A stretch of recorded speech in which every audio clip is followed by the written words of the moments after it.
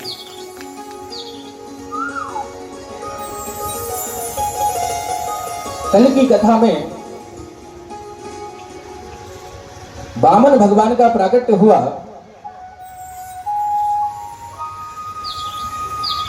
एक राजा है, राजा बलि। राजा बलि ने त्रिलोकी को जीत लिया और त्रिलोकी को जीत करके अपने गुरु के पास गया। राजा बलि के गुरु हैं शुक्राचार्य। शुक्राचार्य महाराज के पास गया और बोला, गुरुदेव, मैं नारायण को हराना चाहता हूं,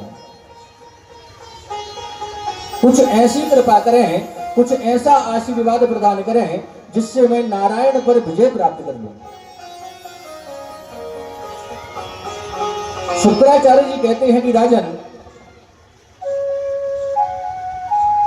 नारायण को हराने के लिए तुम्हें 100 यज्ञ करना पड़ेंगे, क्योंकि प्रभु यदि हार सकते हैं ना तो भक्ति से हार सकते हैं, सत्संग से हार सकते हैं, ऐसे यज्ञ अनुष्ठान से हार सकते हैं। अरे राजन, प्रभु को युद्ध में कोई नहीं जीत सकता। यदि प्रभु को जीतना है ना तो प्रभु की भक्ति करना पड़ेगा, भक्ति से जुड़ना पड़ेगा। अरे भक्तों के लिए तो प्रभु कहते हैं, मैं भक्तों का दास, भगत मेरी शिरोमणि। प्रभु भक्तों को तो अपने माथे पर विराजमान करते हैं। भक्त के बुलाने पर प्रभु इस प्रकार चले आते हैं, इस प्रकार दौड़े चले आते हैं जैसे गौ वत्सला गाय। जैसे दूध देने वाली गाय का बछड़े के पीछे पीछे गाय दौड़ती हुई चली जाती है, उसी प्रकार भक्त की पुकार सुनकर प्रभु ऐसे दौड़े दौड़े चले जाते हैं। आज राजा बलि यज्ञ करना प्रारंभ कर देता है, 99 यज्ञ कर देता है। जैसे देवताओं को पता चला कि राजा बलि के 99 यज्ञ पूर्ण हो गए हैं, तो देवता दौड़े दौड़े भगवान नारायण के पास पहुंचे और हाथ जोड़ करके बोले कि प्रभु, अरे ये राजा त्रिलोकी को तो पहले ही जीत चुका है, यदि वैकुंठ को भी जीत लेगा तो प्रभु आप कहां रहेंगे?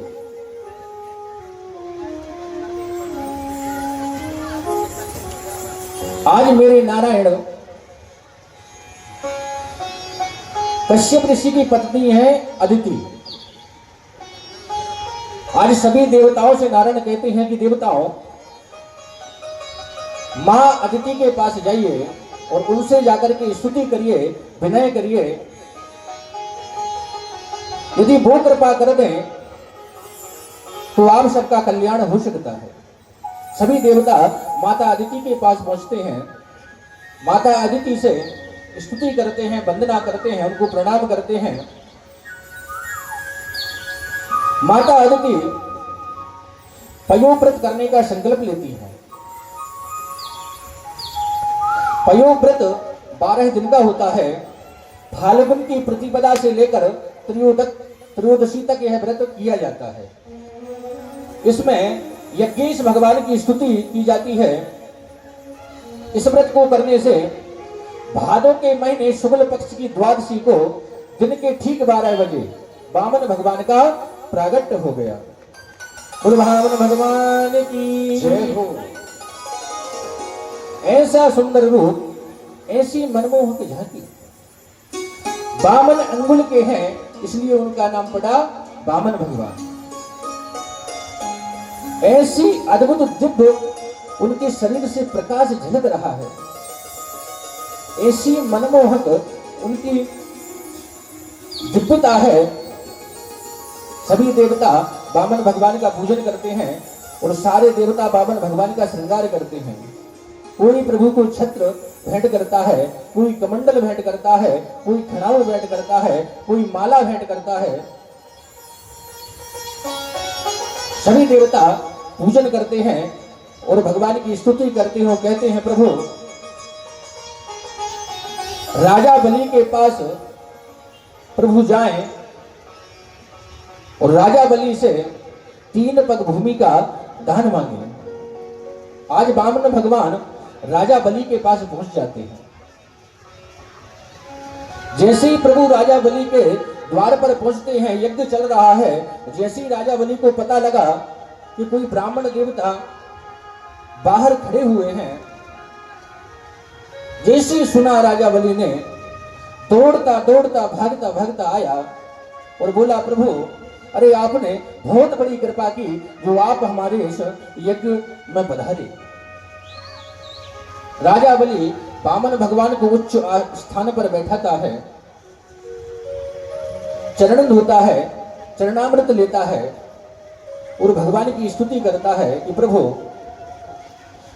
हम बड़े बड़भागी हैं, आज हम धन्य हो गए जो आपके दर्शन हमें प्राप्त हो गए। आपने बड़ी हमारे ऊपर कृपा की कि आप हमारे यहां पधारे।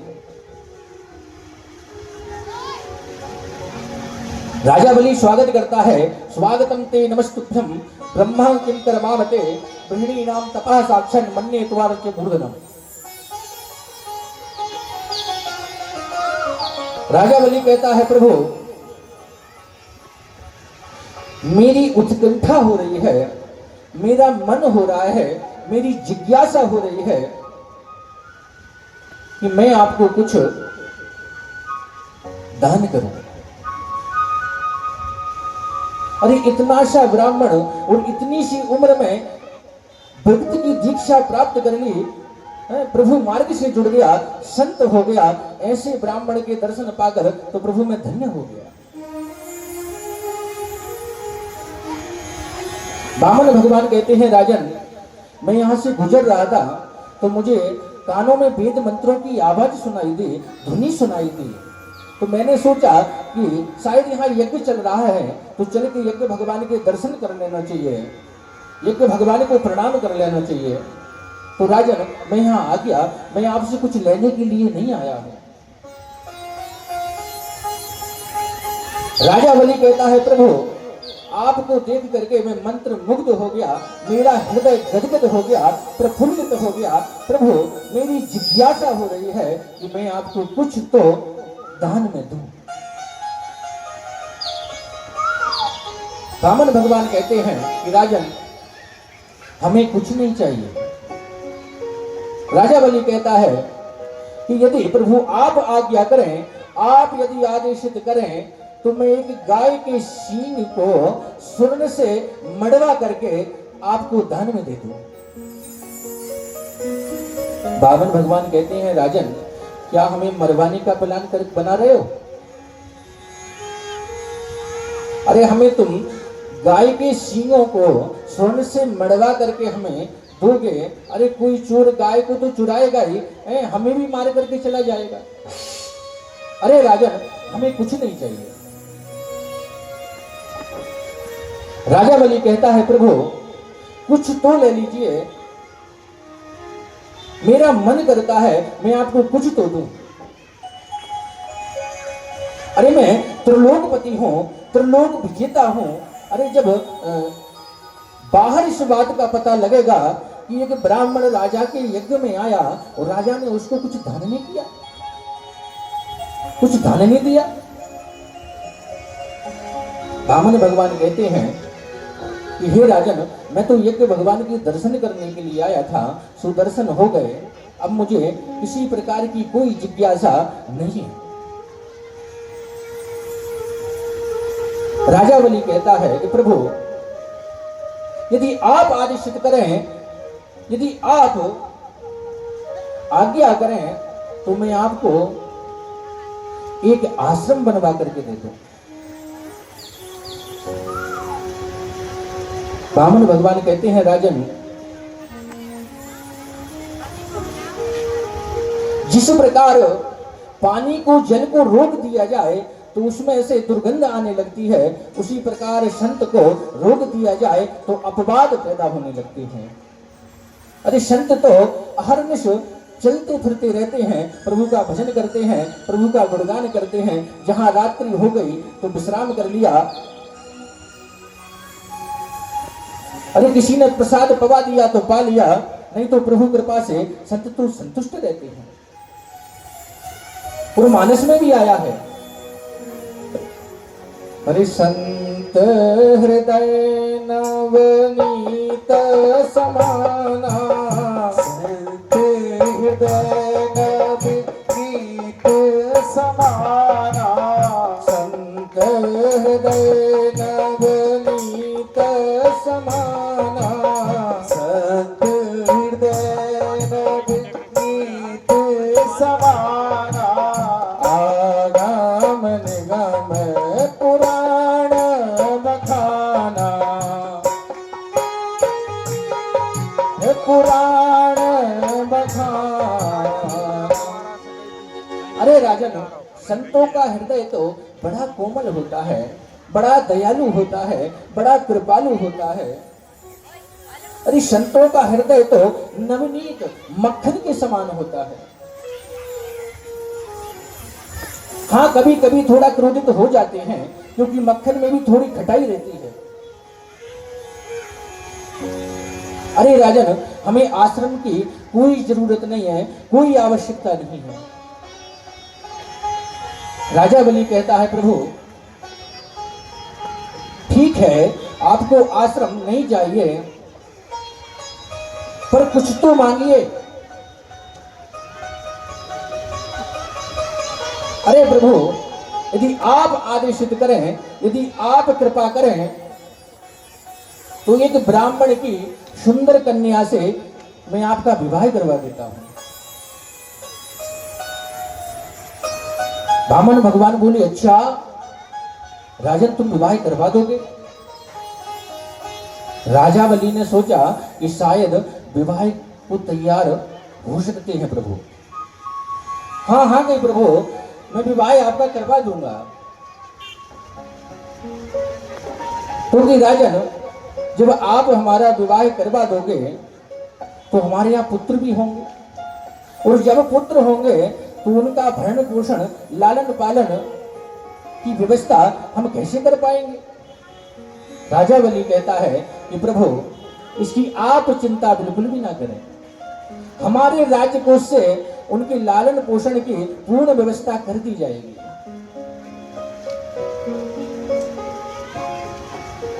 वामन भगवान कहते हैं कि ठीक है राजन, तुम अपने राजकोष से लालन पालन पोषण की व्यवस्था तो कर दोगे,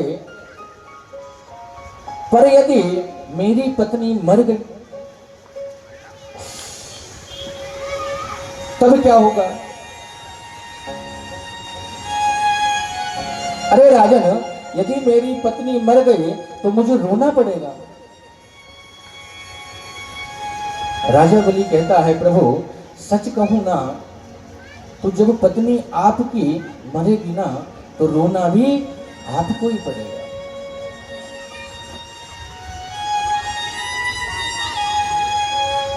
वामन भगवान कहते हैं, राजन मैं ऐसा कार्य क्यों करूं जिससे कि मुझे रोना पड़े? अरे राजन, मुझे कुछ नहीं चाहिए। राजा बलि कहता है, प्रभु कुछ तो मांगिए। वामन भगवान कहते हैं कि राजन ठीक है, मैं मांग तो लूंगा, पर मुझे ऐसे आप देने वाले दिख ना रहे कि मैं जो मांगू वो आप मुझे दे दो, मुझे प्राप्त करा दो। राजा बलि कहता है, प्रभु एक बार मांग कर तो देखिए, एक बार आज्ञा देकर तो देखिए। अरे आपके बोलने से पहले यदि मैं पूर्ण ना कर दूं, वामन भगवान कहते हैं कि राजन, तस्मात् त्वत्तो महीमीषद वृणे हम वरदर्शवात् पदानि त्रीणि दैत्येन्द्र सम्मितानि पदामः। वामन भगवान कहते हैं राजन, यदि तुम इतना अनुरोध कर रहे हो तो ठीक है, तुम मुझे 3 पग भूमि का दान कर दीजिए, पर उसमें भी राजन एक शर्त है कि वो 3 पग भूमि भी सम्मितानि पदामः, मैं अपने स्वयं के पैरों से नापूंगा। राजा बलि जोर जोर से हंसने लगा और कहता है कि किसी ने सही कहा है, अग्रम बुद्धि वाणिया मध्यम बुद्धि जाट तुर्क बुद्धि तुर्गना बामन चौपट पाठ। किसी ने सही कहा है, अरे बामन तुम पे तो मांगना भी नहीं आया, अरे इतना अनुरोध किया और मांगा भी तो क्या मांगा, 3 पग भूमि, वो भी अपने पैरों से। अरे कि प्रभु, मैं तो आपको बहुत कुछ देना चाहता हूं, मैं तो आपको सर्वस्व देना चाहता था, पर आपने तो क्या मांगा, 3 पग भूमि, वो भी स्वयं के पैरों से।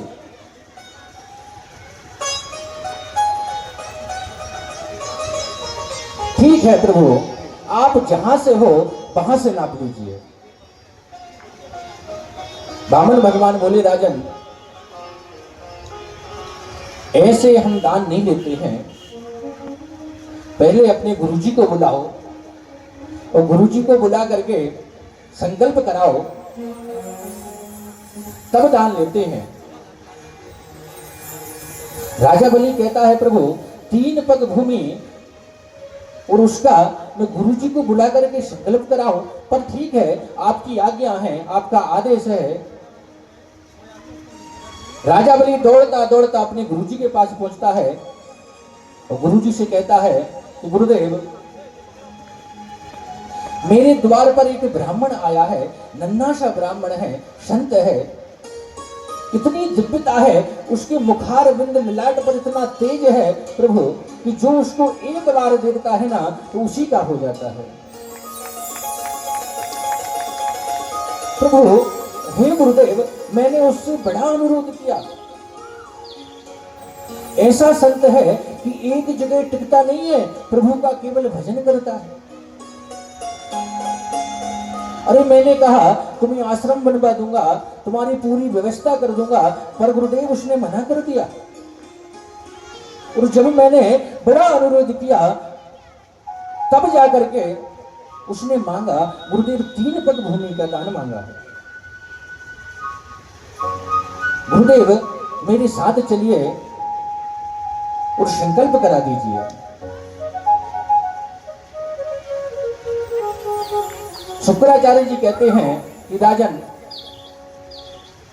तुम नहीं जानते, वो नारायण है, वो छलिया है, वो रूप बदल करके अनेक जगह पर पहुंच जाता है और ऐसे ही ठग लेता है, छल कर देता है।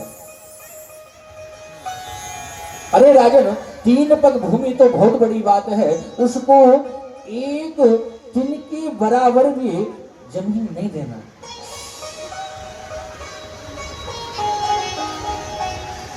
राजा बलि कहता है, गुरुदेव मैंने तो वचन दे दिया, अब वचन दे करके मैं वचन से पीछे कैसे हटूं, मैं झूठ कैसे बोलूं। शुक्राचार्य जी महाराज कहते हैं कि हे राजन, 8 जगह झूठ बोलने से पाप नहीं लगता, हंसी मजाक में झूठ बोलने से पाप नहीं लगता, स्त्रियों से कोई बात छुपानी हो तो झूठ बोल देना चाहिए, उसका भी पाप नहीं लगता। शादी विवाह में किसी बेटी को हमें प्रशंसा करनी पड़े, उसका संबंध जुड़वाना पड़े तो उसका भी पाप नहीं लगता। यदि किसी का संपूर्ण धन नष्ट हो रहा हो तो झूठ बोलकर उसके धन की एक बार रक्षा कर देनी चाहिए, उसका भी पाप नहीं लगता है। यदि किसी के प्राण संकट में हो और उसे बचाने, प्राणों को बचाने के लिए झूठ बोलना पड़े तो उसका भी पाप नहीं लगता है। गौ हत्या को रोकने के लिए यदि झूठ बोलना पड़ जाए तब भी उसका पाप नहीं लगता है।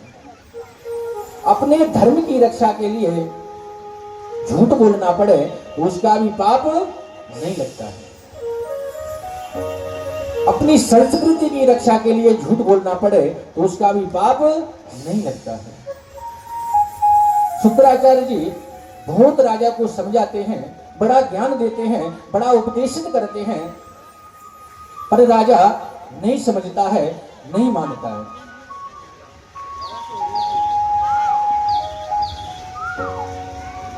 राजा वामन भगवान के यहां पहुंच जाता है और कहता है, प्रभु गुरुदेव तो संकल्प करवाने के लिए स्वीकार नहीं कर रहे हैं, प्रभु एक काम करिए, आप ही संकल्प पढ़ दीजिए। वामन भगवान कहते हैं कि हे राजा बलि, कमंडल से जल अपनी हथेली पर रखिए। जैसे ही राजा बलि कमंडल के अंजलि में से जल की बूंदें हाथ पर गिराने लगा तो शुक्राचार्य उस अंजलि में आकर के बैठ गए। जब मेरे प्रभु ने देखा कि शुक्राचार्य अंजलि में बैठ गए हैं ताकि जल ना निकल सके, तो मेरे प्रभु ने एक तंतु उठा करके उसका प्रहार उस अंजलि में कर दिया और शुक्राचार्य की एक आंख गोविंदाय नमो नमः।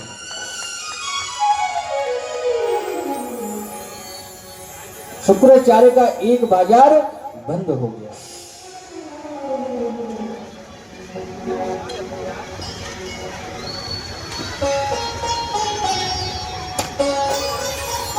मेरे प्रभु ने संकल्प कराया और बहुत विराट रूप धारण कर लिया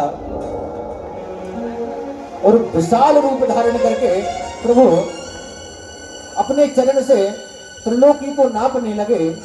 एक चरण आकाश गयो, दूजो चरण ब्रह्मांड, तीजो चरण धरणी धसो, आधे को तो पैदल। 3 पग में पूरी त्रिलोकी को नाप लिया और प्रभु बोले कि राजन, अरे मैंने 3 पग भूमि मांगी, सो मैंने नाप लिया, अब तुम तुम्हारी तरफ से दांत घिसाई नहीं दोगे क्या? अरे हम ब्राह्मणों को भोजन कराते हैं और भोजन करा के हम उनको दक्षिणा देते हैं, नहीं देते? दांत घिसाई देते हैं ना। ये तो ब्राह्मण को भोजन कराया और उसकी दांत घिसाई नहीं दी, दक्षिणा नहीं दी, तो उस भोजन कराने का कोई लाभ नहीं होता है। तो राजन, 3 पग भूमि तो मैंने स्वयं ने तुमसे मांगी, उस 3 पग भूमि में मैंने त्रिलोकी को नाप लिया, अब अपनी तरफ से दांत घिसाई।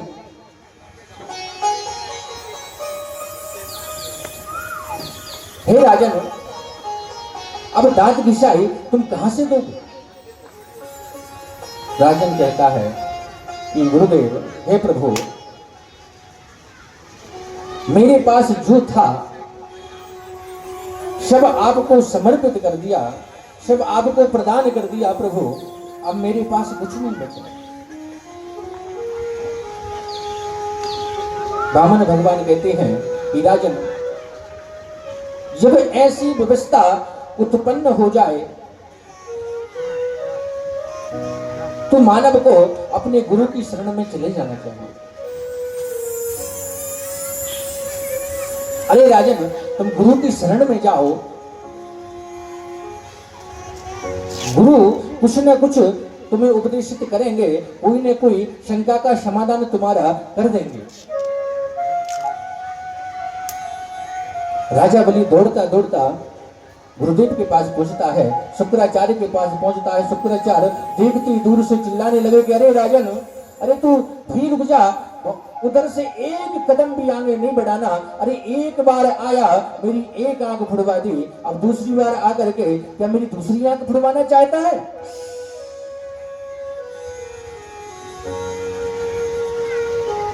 राजा बलि चरणों में गिर जाता है, वो कहता है गुरुदेव मुझे क्षमा कर दीजिए। पर गुरुदेव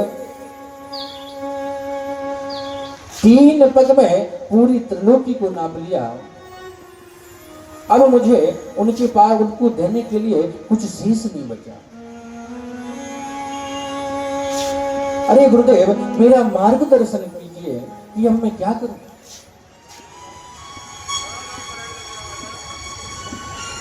शुक्राचार्य जी कहते हैं कि राजन मैंने तो तुम्हें पहले ही मना किया था पर तुम नहीं माने, पर ठीक है अब तुम जाओ और जाकर के उनसे पूछना कि प्रभु धन बड़ा होता है या धनी बड़ा होता है? अरे दान बड़ा होता है कि दान देने वाला बड़ा होता है? और सुनो राजन, जब प्रभु बोले कि नहीं दान देने वाला बड़ा होता है, धनी बड़ा होता है, तो तुम कहना कि प्रभु अब एक पग से आप मुझे नाप लीजिए, पर राजन ध्यान रखना तुम उल्टे मत लेटना, तुम सीधे लेटना। यदि तुम सीधे लेटोगे ना तुम्हें वैकुंठ का राज मिलेगा।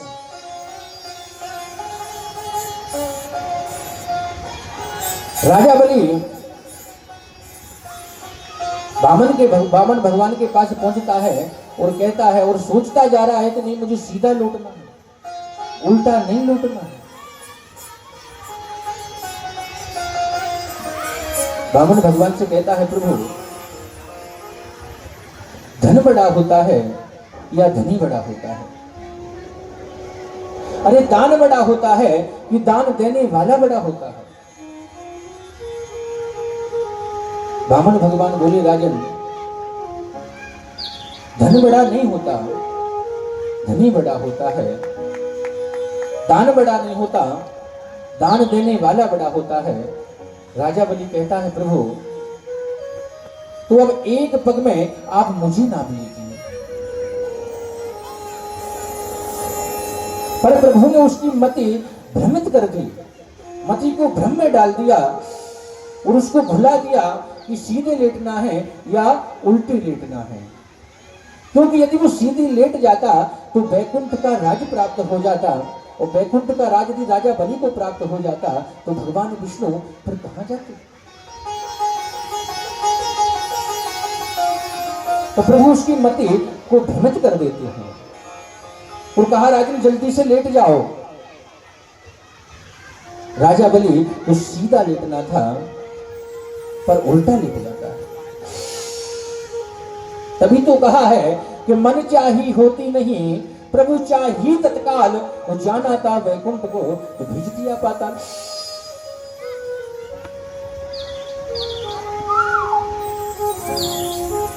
आज मेरे वामन भगवान ने, मेरे प्रभु ने राजा बलि को पाताल में सुतन लोक का राज प्रदान करा दिया। प्रभु प्रसन्न हो जाते हैं और राजा बलि से कहते हैं कि राजन मैं तुमसे बड़ा प्रसन्न हुआ, तुम जैसा दानी ना हुआ ना होगा। हे राजन अब मैं तुम्हें कुछ वरदान देना चाहता हूं, जो इच्छा है सो मांग लो। राजा बलि कहता है प्रभु वैसे तो मुझे कुछ नहीं चाहिए, पर यदि आप देना ही चाहते हो तो प्रभु ऐसी कृपा कर दो कि जब मैं बाहर जाऊं तब आपके दर्शन हो, और जब मैं अंदर आऊं तब आपके दर्शन हो। मेरे प्रभु बोले कि अरे राजन तो आप मुझे चौकीदार बनाना चाहते हैं? अरे मुझे क्या पता आपको कब बाहर जाना है, मुझे क्या पता कब आपको अंदर आना है। अरे मुझे तो द्वार पर खड़ा रहना पड़ेगा। आज प्रभु राजा बलि के द्वारपाल बन जाते हैं। और द्वार पर एक भक्त की सेवा दे रहे हैं। अरे जो नारायण क्षीर सागर में शेष शैया पर लेटे हुए हैं और परम्बा लक्ष्मी जी जिनकी चरण सेवा कर रहे हैं, ऐसे नारायण एक भक्त के यहां द्वारपाल बने हुए हैं।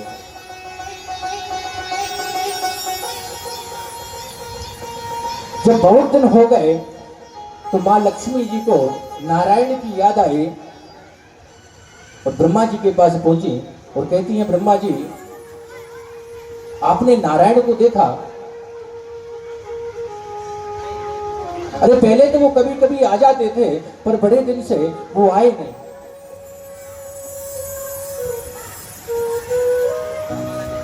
ब्रह्मा जी ने कहा कि देवी बड़े छलिया बनते हैं, किसी भक्त से छला गए होंगे। अब तो मां लक्ष्मी जी रुदन करती हुई जा रही थी तो रास्ते में नारद जी से भेंट हो गई।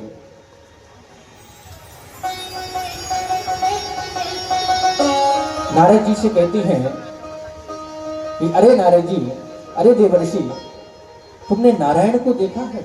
मेरे स्वामी का कोई पता नहीं है, बहुत दिन से वो आए नहीं है। नारद जी बोले कि देवी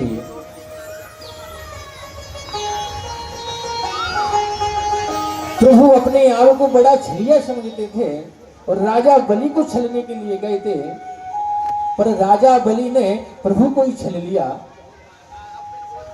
और द्वार पाल बना करके रखा है। आज लक्ष्मी जी एक कन्या का रूप धारण करके राजा बलि के द्वार पर पहुंचती हैं और जैसे ही अंदर जाने लगी तो प्रभु द्वारपाल बनकर के खड़े हैं। मां लक्ष्मी जी को रोक देते हैं कि हे देवी, तुम कौन हो और तुम बिना राजन की आज्ञा के अंदर प्रवेश नहीं कर सकती। लक्ष्मी जी कहती हैं कि अरे द्वारपाल, राजन को सूचना दो कि उनकी बहन उनसे मिलने के लिए आई है। जैसे ही राजा को पता लगा कि मेरी बहन द्वार पर आई हुई है तो राजा ने सोचा कि मेरी तो कोई बहन नहीं है।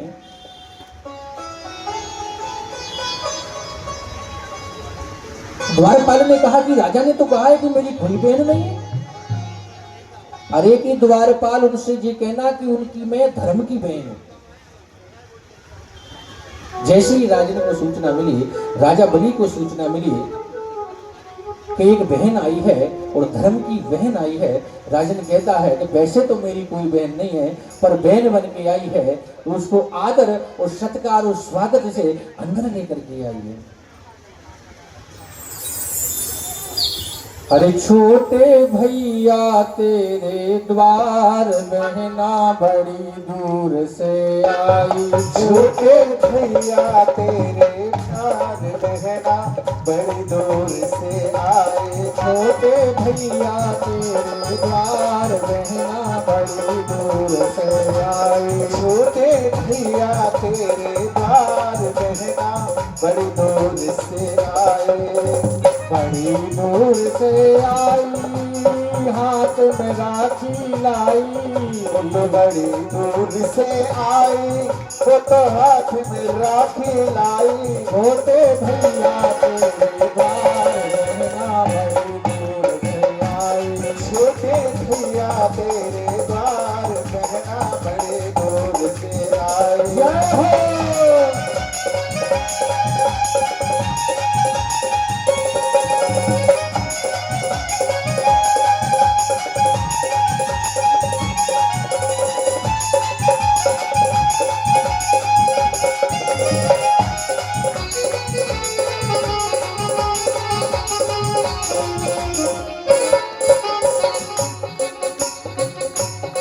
राजा बलि स्वागत के लिए आगे बढ़ता है और बहन को लेकर के आता है और सिंहासन पर बिठाता है, अभिषिक्त कर देता है और कहता है बहना कैसे आई हो? अरे बहना तुम्हें क्या चाहिए सो मांग लो। लक्ष्मी जी कहती हैं भैया मेरी ये इच्छा बनवा लो हाथ में रक्षा। भैया मेरी है इच्छा बनवा लो हाथ में रक्षा। भैया मेरी ये इच्छा बनवा लो हाथ में रक्षा। भैया मेरी है इच्छा बनवा लो हाथ में रक्षा। मेरो हो जाए कल्याण है ना बड़ी दूर से आई। छोटे भैया तेरे द्वार बहना बड़े दूर से आए। जय हो।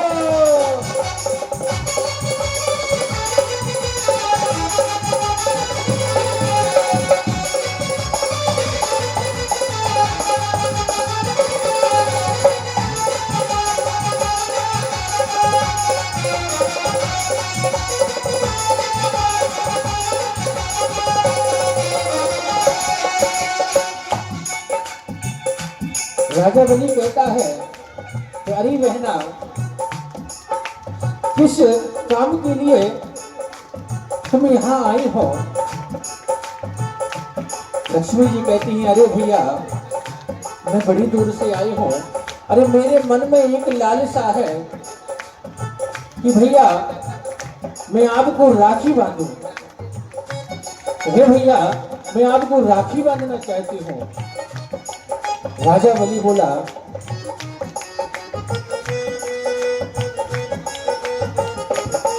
भैया ने हाथ दियो है बहना दस बांध लियो है।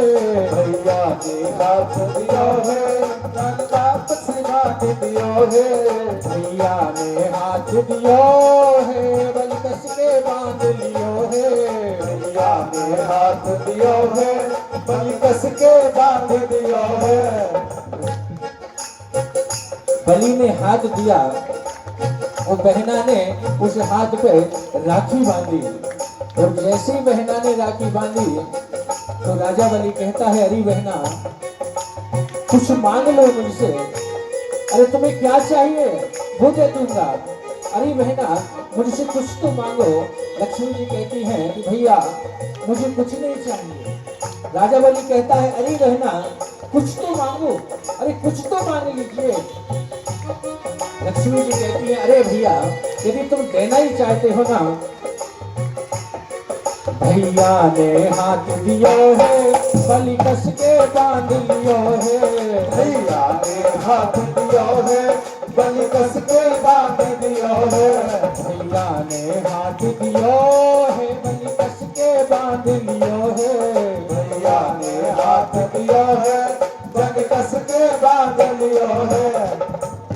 और देवो दे पहरेदार बहना बड़े दूर से आई। छोटे भैया तेरे द्वार बहना बड़े दूर से आए। छोटे भैया तेरे द्वार बहना बड़े दूर से आई। जय हो मेरे प्यारे की।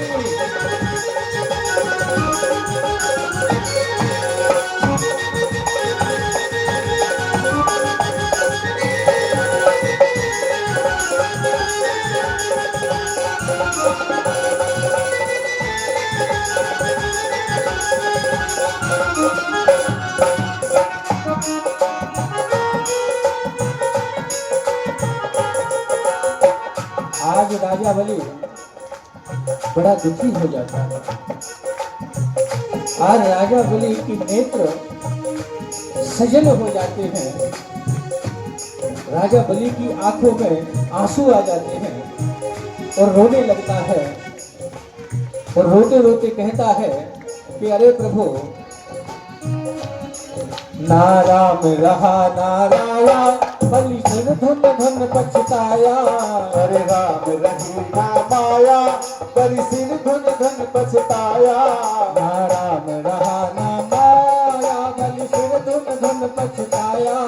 ना राम रही ना माया बलि सिर धुन धुन पछताया। मेरो हो गौ कन्या धार रहना छोटे भैया तेरे द्वार बहना बड़े दूर से आए छोटे भैया तेरे द्वार बहना बड़े दूर से आई छोटे भैया तेरे द्वार बहना बड़े दूर से आई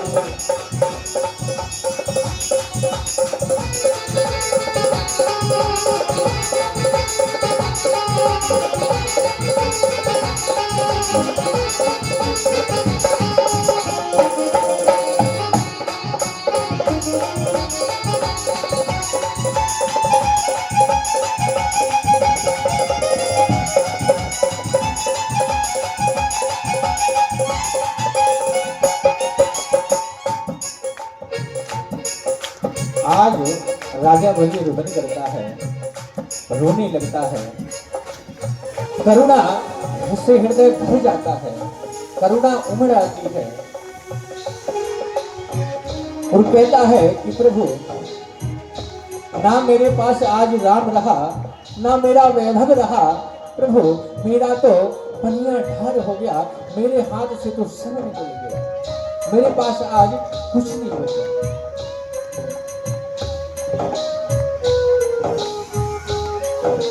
प्रभु प्रसन्न हो जाते हैं और कहते हैं कि अरे राजन,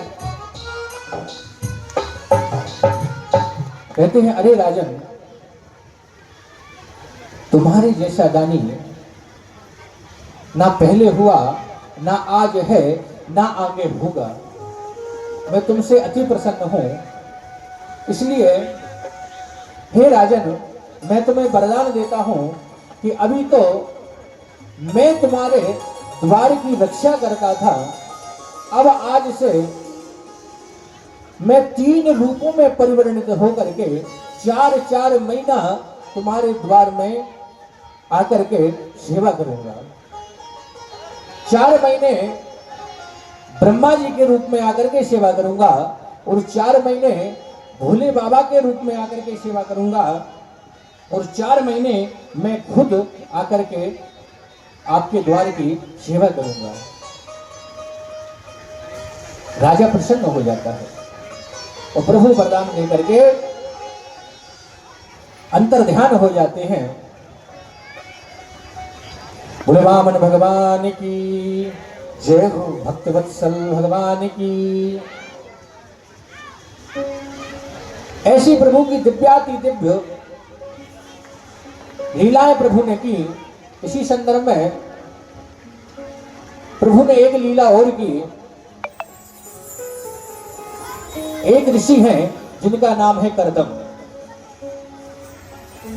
करदम का अर्थ होता है जिसने अपनी इंद्रियों का दमन कर दिया हो, वह करदम है। तपस्या में लीन है, तपस्या करते करते करते करते बूढ़े हो गए, बुढ़े हो गए।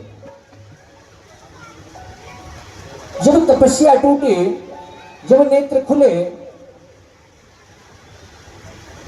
तो करदम ऋषि को विवाह की इच्छा प्रकट हो गई।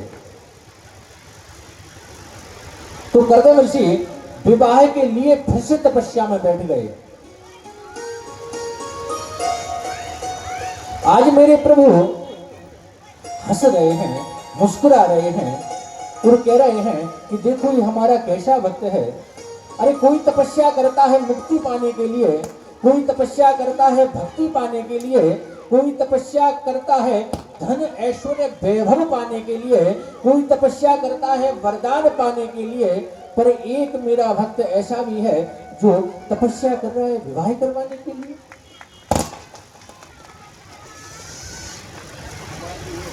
करदम ऋषि तपस्या में बैठ जाते हैं।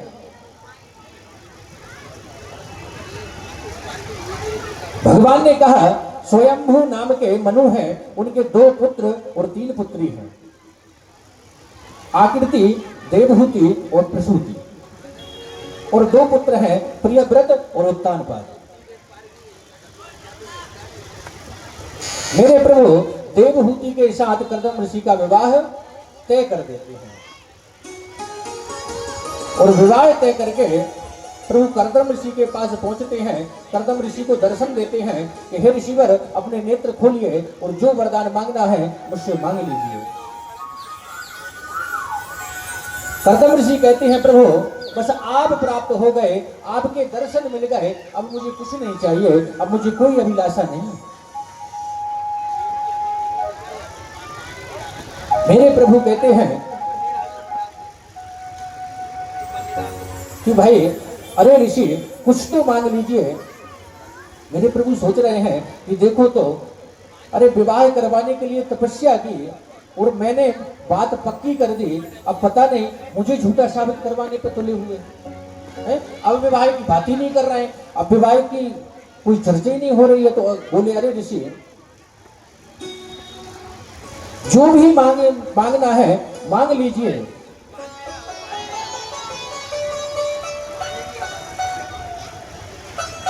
कर्दम ऋषि कहते हैं कि प्रभु मुझे कुछ नहीं चाहिए। मेरे प्रभु कहते हैं कि अरे ऋषिवर, मैंने तुम्हारी बात स्वयंभू मनु की पुत्री देवहूति के साथ तय कर दी है। कर्दम ऋषि बोले कि प्रभु अब आपने जब बात तय, वैसे हमारी इच्छा तो नहीं थी विवाह करने की, पर आपने जब तय कर दी है तो ठीक है मैं विवाह कर लूंगा। पर प्रभु मैं विवाह तब करूंगा जब मेरे यहाँ आप पुत्र बनकर के आएंगे।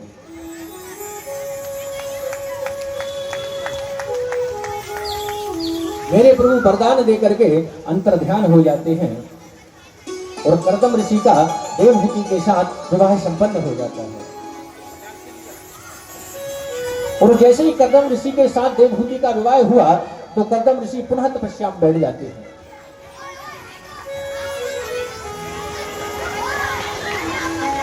और कर्दम ऋषि 40 वर्ष तक तपस्या में बैठे रहते हैं।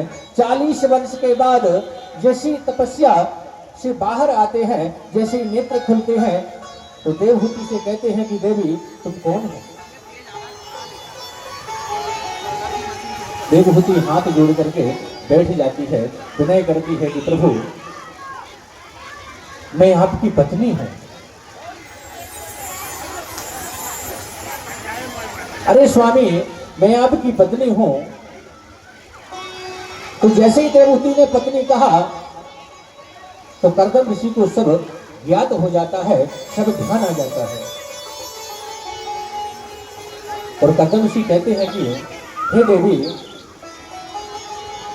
जब मैं तपस्या में बैठ गया तो तुम पिता के घर क्यों नहीं चली गई?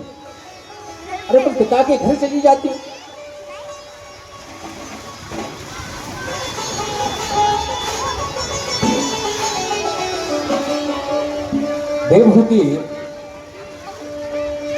देवहूति कहती हैं कि प्रभु पत्नी के लिए पति का घर ही स्वर्ग है।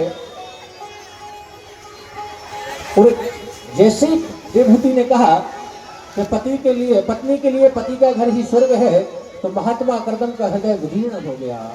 महात्मा कर्दम प्रसन्न हो गए, गदगद हो गए, प्रफुल्लित हो गए, प्रमोदित हो गए।